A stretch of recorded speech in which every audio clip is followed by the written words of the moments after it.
Hello दोस्तों, आज की कहानी बूढ़े पति पत्नी की दुख भरी कहानी। मेरा नाम वैभव है। मुझे गांव के घर से काफी दूर बड़ी सिटी में नई नौकरी मिली थी। इस शहर में भाड़े का घर लेकर रहने लगा। पड़ोसी के तौर पर घर के सामने ही एक घर था जिसमें एक बुजुर्ग जोड़ा रहता था।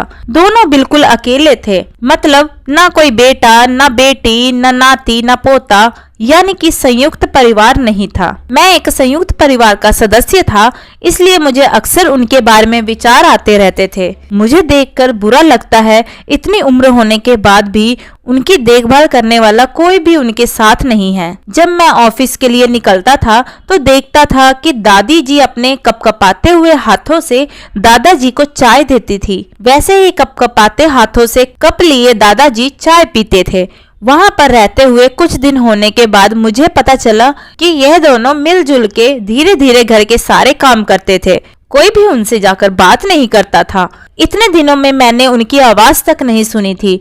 जब मैं शाम को ऑफिस से घर आता था तब दोनों को घर के आंगन में बैठा पाता था और उन दोनों के ही चेहरों पर थकान साफ साफ पड़ पाता था। मेरा मन कई बार करता कि मैं उनसे जाकर बात करूं, लेकिन फिर किसी वजह से मेरे पांव वहीं थम जाते। मैं जब जब उन्हें देखता था मुझे मेरे दादा दादी की बहुत याद आती और मैं घर पर फोन लगाकर उनसे बात कर लिया करता। एक संडे जब मुझे ऑफिस में छुट्टी थी तो मैंने देखा दादी जी काम कर रही, लेकिन उन्हें रोज की अपेक्षा आज काम करने में कुछ ज्यादा ही तकलीफ हो रही थी। मैंने उनके पास जाकर पूछा कि दादी जी, आपकी तबीयत तो ठीक है ना? क्या मैं आपकी कोई मदद कर सकता हूँ? उन्होंने प्रतिक्रिया नहीं दी। मैंने दोबारा उनसे पूछा, बताइए दादी जी, मैं क्या करूँ आपके लिए? उन्होंने फिर भी कोई उत्तर नहीं दिया। मुझे काफी आश्चर्य हुआ। कुछ मिनटों बाद दादाजी वहां पर आए और वह भी कुछ नहीं बोले। मैंने ही बात को आगे बढ़ाते हुए कहा, मुझे लगता है कि दादी जी की तबीयत खराब है,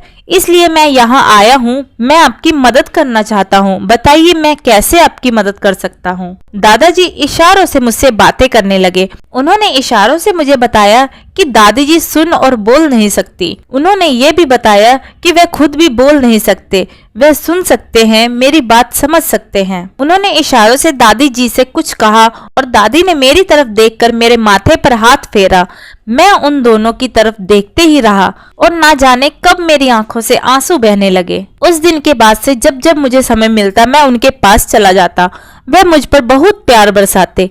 अब तो मुझे उनके इशारों की मीठी भाषा भी बहुत अच्छे से समझ में आने लगी थी। एक दिन मैंने दादाजी से पूछा कि वे अकेले क्यों रहते हैं, क्या उन्हें कोई औलाद नहीं है? दादाजी ने दादी जी को इशारे से समझाया कि मैंने उनसे क्या पूछा। फिर दोनों मेरा हाथ पकड़कर मुझे आंगन में ले आए और अपने आंखों के आंसू पोंछे और उंगली का इशारा करते हुए एक साइकिल मुझे दिखाई। साइकिल को देखकर मैं समझ गया कि उनके परिवार वाले उन्हें छोड़कर कहीं जा चुके हैं और अब उनके हिस्से में केवल यादें ही बची हैं। उन्हें रोता हुआ देखकर मैं भी भावुक हो गया और मैंने दोनों को गले से लगा लिया। उन्होंने मेरे ऊपर अपने सीने में सालों से बंद प्यार के बादलों से प्यार की इतनी बारिश कर दी कि मैं पूरी तरह उसमें भीग गया। दोस्तों, इस कहानी से हमें कई लोग कनेक्ट कर पाएंगे, क्योंकि ये सिर्फ कहानी नहीं है, ये कई सारे बेचारे बुजुर्ग लोगों की सच्ची दास्ताएं हैं।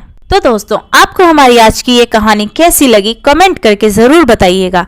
कहानी पसंद आई हो तो वीडियो को लाइक शेयर करें और चैनल हिंदी स्टोरीज डियर को सब्सक्राइब करना ना भूलें। वीडियो को पूरा देखने के लिए बहुत बहुत धन्यवाद दोस्तों। तो मिलते हैं अगली कहानी में, तब तक के लिए जय श्री कृष्णा।